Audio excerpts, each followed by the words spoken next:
ঘরে থাকা খুব সাধারণ এবং কম উপকরণ দিয়ে তৈরি করা যায় এগ ফ্রাইড রাইস। একটি পাতিলে আমি পর্যাপ্ত পরিমাণে পানি নিয়ে নিয়েছি, সেখানে দিয়ে দিয়েছি একটি তেজপাতা এবং সামান্য লবণ এবং সাথে দিয়েছি তেল। পানিতে ভালোভাবে বলক চলে আসলে সেখানে আমি ধুয়ে রাখা 4 কাপ পরিমাণ চিনি গুঁড়া চাল দিয়ে দিচ্ছি।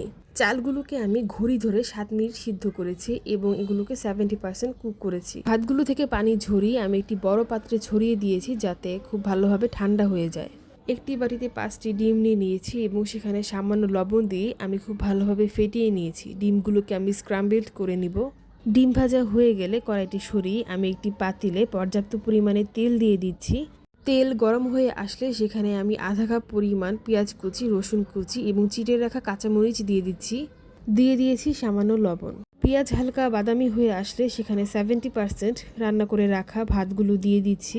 পেঁয়াজের সাথে ভাতগুলো খুব ভালোভাবে মিশিয়ে নিচ্ছি এবং দিয়ে দিচ্ছি ঝুরি ঝুরি করে ভেজে রাখা ডিমগুলো।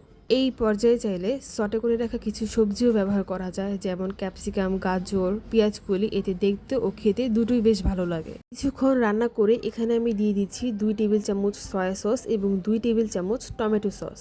আরও দিচ্ছি স্বাদমতো লবণ। সবকিছু খুব ভালোভাবে মিশিয়ে আমি কিছুক্ষণ ঢেকে রেখে দিব, এতে করে ভাতগুলো বাকি 30% সিদ্ধ হয়ে যাবে। এই তো তৈরি হয়ে গেল একদম সহজে, একদম ঘরোয়া উপকরণে এগ ফ্রাইড রাইস।